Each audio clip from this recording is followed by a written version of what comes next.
things just took a shocking turn. We have a huge update regarding Matthew Stafford's injury, as well as some key updates from a new depth chart that was posted today by the Rams. All that and more on this episode of Rams Digest. And welcome back to another episode of Rams Digest. I'm your host, Joshua Finehirsh.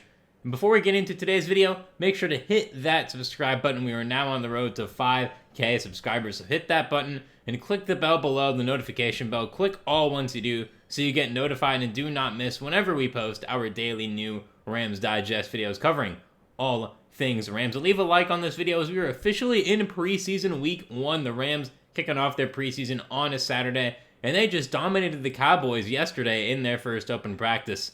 Not open practice, their first joint practice. So like this video for that as well. But now we have to get on to our main story of today. From Yahoo Sports and Rams Wire, we have a key update on the Matthew Stafford injury situation that we will get into right now. The Los Angeles Rams quarterback Matthew Stafford has been dealing with a back injury that has kept him out of practice this training camp. And while the details of the injury were largely unknown, more information has come out, and it's not great. And this information is from Ian Rappaport, and we have a quote from him right now. Rams quarterback Matthew Stafford is dealing with an aggravated disc and has received an epidural to help him deal with it. Los Angeles has called him week to week, being cautious, but with plans for him to be ready for week 1. Now this is what we've been after here at Rams Digest, and all Rams fans across the globe have been after, is what exactly this injury is, because it's been a sore back. I made a couple videos on this saying that I don't think it's just a sore back with him missing this much time, and we now know he has an aggravated disc. He received an epidural, which is a type of treatment that helps this injury, so we will see how this turns out. But the good thing there is that week 1 is still the target, and that's all that matters. Stafford wasn't going to play in any preseason games anyway. The big thing now is how many reps can he get with Davante Adams in this first team offense heading into week 1. I'd love for that to be the last couple weeks of training camp, so that he should be smooth sailing into week 1, so we will see just how that goes here. But that is definitely a key update here on this injury, is now we finally get some clarity as to what this injury fully is. Stafford's injury has been up in the air, and updates from Sean McVay had been somewhat vague. The latest information is a bit concerning that he had to have an epidural done, and while the expectation is that he will be ready for week 1, the concern is rightfully still there. Yeah, definitely. An epidural is not something you want to hear heading into week 1, but this does not mean that the condition is necessarily worse than it originally was. It just means that this is something he needed for pain management, and we actually have a second article from Rams Wire right now about this as well, really going in details as to just how close Matthew Stafford is to returning. It's been almost 2 months since Matthew Stafford was last on the field with his teammates practicing, but his return from a back injury is nearing. Mike Florio of Pro Football Talk reported on Wednesday that Stafford is on track to resume working out this week, and he's expected to do on-field work in the coming days. Yes, now that is another key update, that this epidural may allow him to do on-field workouts sooner than expected, because the last update we went over was how he was really just static throwing, standstill throwing, and light walking and jogging on a treadmill. But now if he's going to be able to, from this epidural, be pain-free and be able to do some more on-field workouts, his return may look closer than anticipated here coming for the Rams, which would be absolutely massive for this team heading into week 2 and 3 of this preseason. Stafford has been labeled as week to week by McVay after missing all of training camp at Loyola Marymount, with the Los Angeles Rams giving no clear timetable for his return. McVay said Tuesday that Stafford is making good progress and the team has been able to increase some things behind the scenes, all with the goal of him being ready for the start of the season. And this is all very important, that the team, regardless of this epidural, has been able to push some things forward here with Matthew Stafford, because these joint practices are very important. That's where you can test yourself against other defenses as well. This was a great test for guys like Stetson Bennett, Kanona Muntfeld, other guys like Josiah Stewart. Pupol Jr. can hopefully be in the next practice as well against the Chargers next week. But all these practices are getting very, very important now as more and more padded practices are coming around. That's where things get physical. That's where you start to get up to more game speed, especially after game 1 of the preseason, where it's going to be a lot of the guys trying to make this team. Not many of the established guys on this roster are going to be playing, but it's still important to get those reps in, especially with a new key part of the offense like Davante Adams. So hopefully Stafford can get back for this upcoming Chargers practice, as we have a little clarity on that as well here right now. It's encouraging to hear Stafford is expected to be back on the field this week, especially with the Rams holding a joint practice with the Los Angeles Chargers next Wednesday, a week from today. McVay was unsure if Stafford will participate in that session, but he hasn't yet been ruled out. Now that is the key part there, that he has not yet been ruled out of this joint practice with the Chargers next week. Because after that practice, that's where it's going to be a lot more of the first team guys going at it, second team guys going at it, because that's where you start to get more of a feel for who's going to be on your roster and practice squad after this first game of the preseason. You start to get more of a feel for that across the entire NFL. But the fact that Stafford has at least a shot to play in this practice, even if it's for a limited number of snaps, would be absolutely amazing for him this preseason, because these joint practices, it's the only time for a lot of the more veteran and established guys on these NFL rosters to go against an opposing defense before week 1 of the regular season. So I would love it even if Stafford can only do 7-on-7s for that practice, just to be able to be against an opposing defense of any kind before the regular season would be absolutely crazy for him and great for this team overall. And I'm going to comment down below right now your thoughts on this, because when I first read the epidural, I thought this was a very bad sign, but now that this means he can resume on-field work and this is really only for pain management, I'm all for this. It doesn't seem like he's going to miss week 1 yet again. My concern level is still around that 4 out of 10 that he would miss week 1 just because of that epidural, and you hope he doesn't have to keep on having a couple more epidurals until his pain management is under control. But for right now, this seems to be a more positive report than I initially thought we were going to get heading into today after I saw the epidural news this morning, which is very, very key for this Rams team. And now we have another little bit of a shocking story here as well, that the Rams have released their first official depth chart following training camp at Loyola Marymount, which we will get into right now from Rams Wire. It is worth noting, though, that before we start, this depth chart isn't put together by a coach or front office member, but rather a member of the media team. As a result, it has to be taken with a grain of salt, because it's not as if this is Sean McVay or Les Snead's starting lineup and backups. That is important to note. This is just from a media member, but this is what they've been seeing at practice, and this should be at least a bit of a close correlation with what we've been going over here on this channel in regards to the official depth charts. And we're going to see those depth charts here right now. This is the offensive depth chart, and if you look here, something to keep an eye on. Terrence Ferguson in the tight end row, the second row here from the top, he is listed as 4th, but I believe that's more due to the injury rather to his play. And again, if you look at the offensive tackles, DJ Humphrey is listed ahead of David Quisenberry, I also agree with. And again, AJ Arcuri listed as that 3rd string right tackle behind Warren McClendon. He's behind Justin Dedich as well. So it is going to be quite the cut if AJ Arcuri ends up being cut. But the rest of this list looks pretty much accurate. It looks kind of exactly like we expected it to here heading into this upcoming season. And now for the defensive rank list, again, looks pretty similar. The or for Akella Witherspoon and Kobe Durant means they're kind of fighting for / going to split the starting role. And something you see backing up Omar Spates right now is Elias Neal, and Chris Paul Jr. is in that 3rd string. Sean Dolak all the way down there in the 4th string.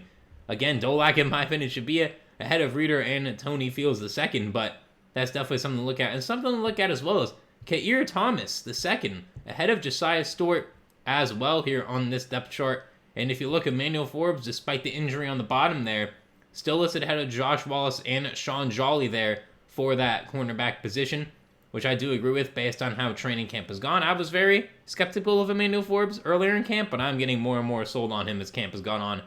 Hopefully he can play the preseason game, because I think it would be big for him to play in that game in terms of how many snaps he'll get. We will see about that. But Troy Reader right now listed in that backup role as well. And Chris Paul Jr. listed as that 5th linebacker, which we didn't really expect here heading into this depth chart. Again, I think part of that has to do with his injury as well and him coming back as well. But Sean Dolak being listed behind Tony Fields as well is not a great look for an undrafted guy that we were all probably the highest on heading into training camp here.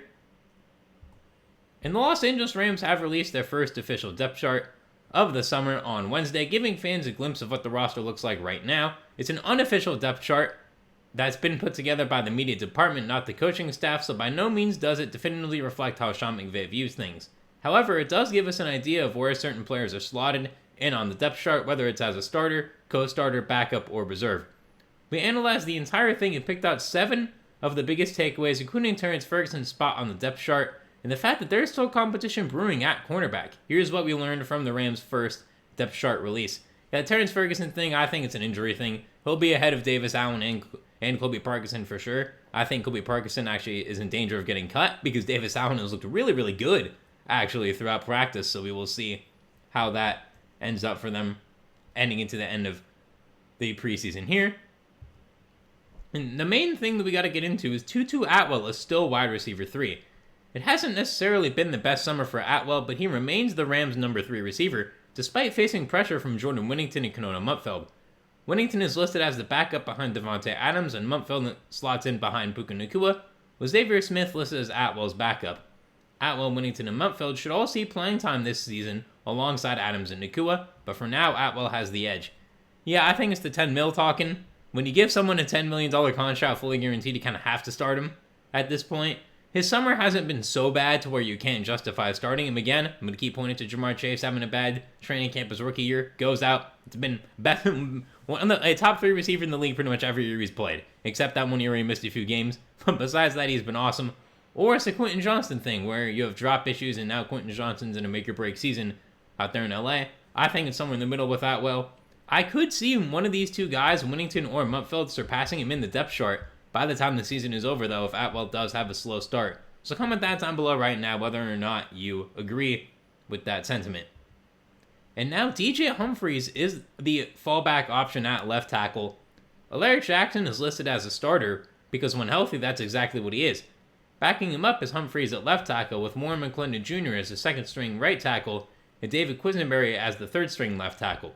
McClendon and Quisenberry have both gotten reps at left tackle, so while Humphries is the number 2 option for right now, McClendon and Quisenberry are lurking in the event Jackson misses time this season. Yeah, again, it doesn't look like it's going to be that much regular season time missed right now for Jackson, but he has not yet been confirmed to play week 1, so we will just have to see how exactly that goes. But I do agree with Humphries being ahead of Quisenberry. I think Humphries has a higher ceiling than Quisenberry and a higher floor. I think Quisenberry is a good depth piece. But I do love the fact that Jackson is listed ahead of him. And with McClendon's versatility, I think it's good that he is getting snaps at left tackle as well right now. And there's still plenty to sort out among the backups at outside linebacker. Jared Verse and Byron Young are obviously the starters, but it's interesting to see where everyone else is stationed behind them at outside linebacker. Keir Thomas and Nick Hampton are the primary backups, with Josiah Stewart and Brennan Jackson as third stringers. Stewart has been viewed as a strong candidate to back up Verse and Young, but he's currently behind Thomas and Hampton at this point. Yeah, Keir Thomas is definitely the surprising include here, as if we go back to that defensive depth chart there. Keir Thomas and then Josiah Stewart, he is definitely listed ahead of him there, and Jared Verse's backup is Nick Hampton, which does make sense. I'm shocked that Brennan Jackson is listed as a third stringer right now, which means he is in danger of getting cut, because I do believe Josiah Stewart has more upside than him based on this depth chart. So that's definitely a bit of a shock to me, but I honestly did not know who Keir Thomas was until I saw this depth chart. I'll be 100% honest with you all on that. So I looked him up. It's actually his 4th year with the Rams. He was undrafted in 2022. He's 6'2", 260, 27. If he's having a good camp, then hey man, go for it. But he's only appeared in 10 games over 3 seasons, so he might be another guy who they stash away on the practice squad, because I do believe Josiah Stewart is going to see a lot of reps in this preseason game, as will Thomas, as will Hampton, as will Jackson. So it's going to be really interesting to see who ends up getting those second string spots. Comment that down below right now who it should be. I do think it should be Josiah Stewart and Nick Hampton, and then you have Brendan Jackson as your 5th guy. But maybe Keir Thomas impresses me on Saturday, so we'll see exactly how that looks heading into that matchup. Akella Witherspoon and Kobe Durant are battling for the starting cornerback spot. Darius Williams is listed as one starter at cornerback, but the other spot as co-starters. The Rams listed it as Witherspoon or Durant, or on the other side, with Quentin Lake as a traditional safety next to Cameron Curl. Emmanuel Forbes is listed as the number 4 cornerback behind Williams, Witherspoon and Durant, so it's not like he's quite a starter yet, despite getting first-team reps in practice, and Darion Kendrick is 5th on the depth chart right now. Yes, again, going back to this defensive depth chart here, if you look at the corners, got Darius Williams there on the bottom, followed by Emmanuel Forbes, ahead of Josh Wallace and Sean Jolly. And if you look, you have the or right there in between Witherspoon and Durant. And you do have Kendrick right behind there. So I do wonder if Kendrick's going to be the last one kept, or they keep a sixth, or Josh Wallace gets on over Kendrick. Sean Jolly, in my opinion, is going to be cut. Again, I do think that's okay because Quentin Lake has so much versatility on the defensive side of the ball. So we just have to see just exactly how that goes here as we get further along here into the preseason. So comment that down below as well. Who do you think should get that final corner spot and the final starting corner spot between Witherspoon and Durant? And Ty Hamilton is viewed as a nose tackle. The Rams' defensive line is incredibly versatile with Braden Fisk, Kobe Turner, and Tyler Davis all being able to play any position up front. Hamilton also has some position flexibility, but interestingly, he's listed as the backup nose tackle behind Puka Nacua. Lowell Murchison and Davis are backup defensive ends, giving the Rams a strong top six across the D-line. Yeah, Ty Hamilton is another one of their rookie draft picks this year, so it'll be interesting to see how he plays into this role here as we go back and look at this depth chart. Again, yeah, Ty Hamilton is listed above Bill Norton, the undrafted guy from Texas, who I am a fan of because he can stop the run, but I don't know if he's a three-down player in the NFL. And we do have Murchison backing up Fisk ahead of Deshaun Jackson and Darius Hawthorne, so those two guys might be gone. So it's going to be a very, very tough battle here to see just who exactly gets on that very formidable, and I think could be a top 5 D line in football this year. Comment down below right now if you agree with that or not. And finally, Xavier Smith is over Britton Covey, a punt returner. We kind of saw this one coming. It's been hard to gauge how the return competition has gone in practice, but the depth chart sheds a little light on who's leading the group on punt returns. Smith is listed as the primary punt returner over Covey, with Drake Stoops as the third option. On kick returns, it's Whittington atop the depth chart, followed by Blake Corum and Cody Schrader. So this also gives us an idea of why Blake Corum was taking special teams reps. Along with Whittington, we know, because he did return a little bit last year, but Blake Corum returned very little in his rookie year, but he may have a bigger role on kickoffs, and Xavier Smith looks to be only used as a punt returner, but we saw this coming. Smith has been over Covey for pretty much the entire preseason, and he's already been on the team, so I do understand why. Although Covey in 2023 did lead the league in return yards in total, so a team could want that, or Covey's going to be stashed away on the practice squad for this upcoming season.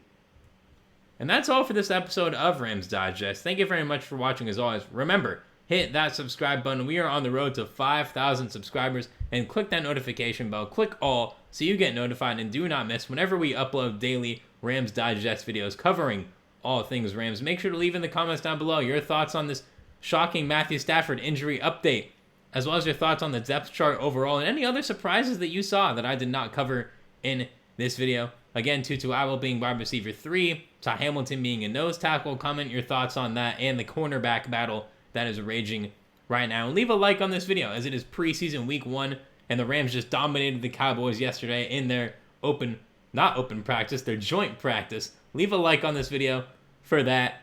I've been your host, Joshua Finehirsh. Thank you very much for watching another episode of Rams Digest. I hope you enjoyed it. I'll see you soon for another one, and have a great rest of your day.